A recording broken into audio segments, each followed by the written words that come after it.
when the opportunity presents itself, I literally look at it as like a treasure chest. It's like, oh my goodness. I can help you. I can help you. You have no idea like what you're about to learn right now. Yeah. And again, that's where it kind of gets weird into the wording of it. It's like what you're about to learn right now, I can help you. I can't necessarily help them, nor can I necessarily teach them. Yeah. That's where the lending of the hand only reaches so far, because at some point they have to meet you in the middle. Somewhat in the middle. You can only lead the horse to water. Can't make it drink. Yeah, facts. We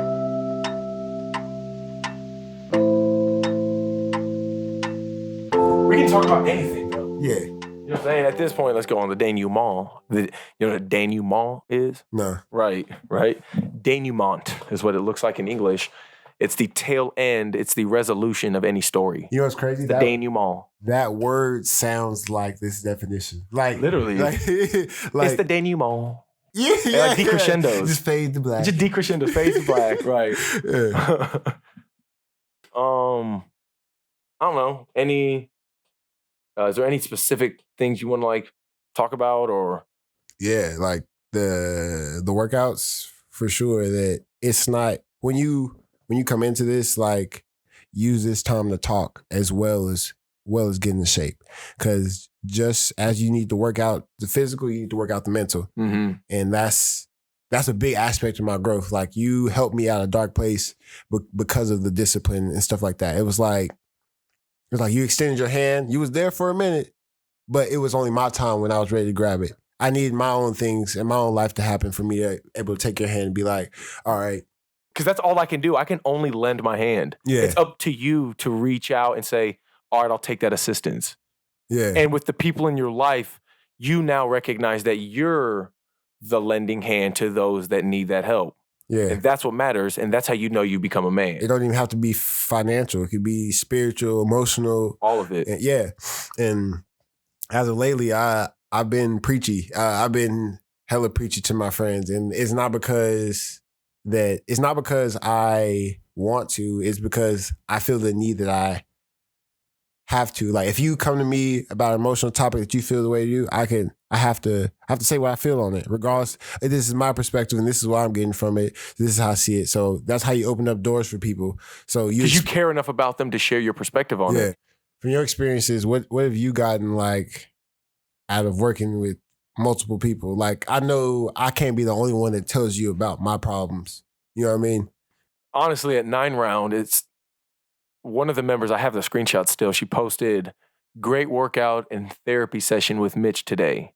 And this was like January 2020 when I was first working there. And that solidified to me. She was like a 40, 50-year-old woman, like career woman. And through that experience, I quite literally, through that reassurance, I was able to know that the formula for my coaching worked. Yeah, I would say that we're able to get to a deeper level because of the experience I've been able to garner through helping those other people. And it's not even that I'm helping them. It's their willingness to reach out that hand and take the assistance. But like, it's more people than you think. You know what I mean? Like, right, but you can't, like, I'll be honest with you, bro. Because at this point, you might as well get your psychology's major. My PhD is going to be in comparative religion, which is... Same thing. Yeah. There's a problem when you start thinking you're quote-unquote special. Like, I don't want to act like... It's a weird yin-yang. This is the old Taoist. This is the old Buddhist perspective. Hindu also. There's a hint of this in every religion. Yeah.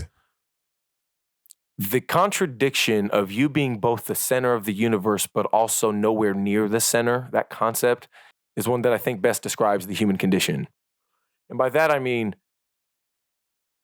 I do believe I have, let's say, a special gift, but I don't believe it's special. I think anybody could develop this gift, let's say, if they experienced the same level of experiences that I went through and also had the intention to be at the place that I'm at, which is I enjoy teaching. Like I enjoy orating my thoughts with the hopes that it could at least offer a different perspective for somebody else. Do you think that's because you're able to ask yourself why instead of just like letting it linger? Like, you know what I mean? Like you if you have a question about yourself, you figure it out rather than I'm willing to. Yeah. I think it's because most people don't or aren't willing to ask the deeper, shittier questions about themselves. Yeah.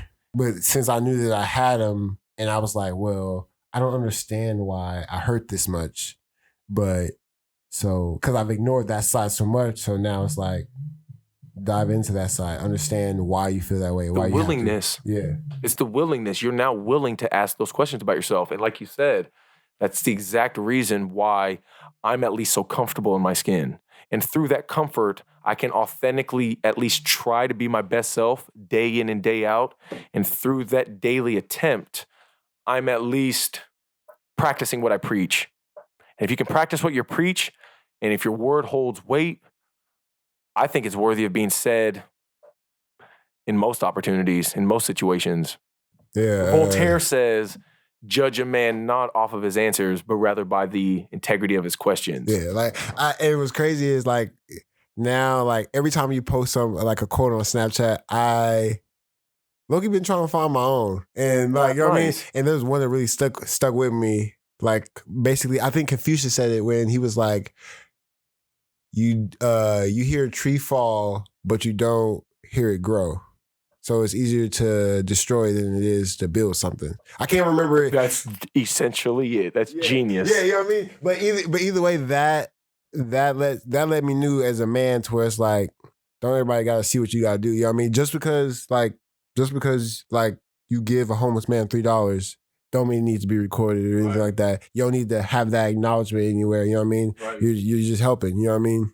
That's the exact reason why I wore a hoodie every day sophomore and junior year when I was working out and making that transformation was because I knew deep down I wanted people to not be able to see my progress.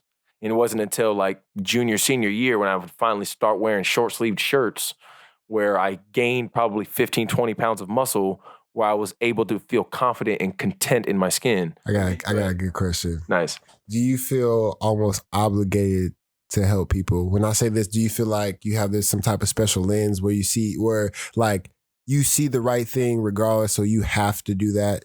I wouldn't say that I see the right thing.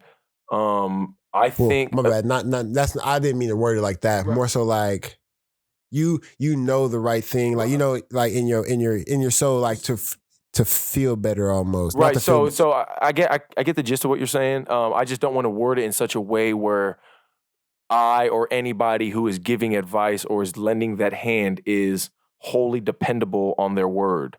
Like, I don't want you to think like, I feel as though because I'm so comfortable in my skin at this point in my life, and I've experienced enough things to substantiate the growth that I've incurred, especially in these past 5-6 years, I don't necessarily feel obligated, but I gain an immense amount of pleasure and joy anytime the opportunity, pun intended, lends itself.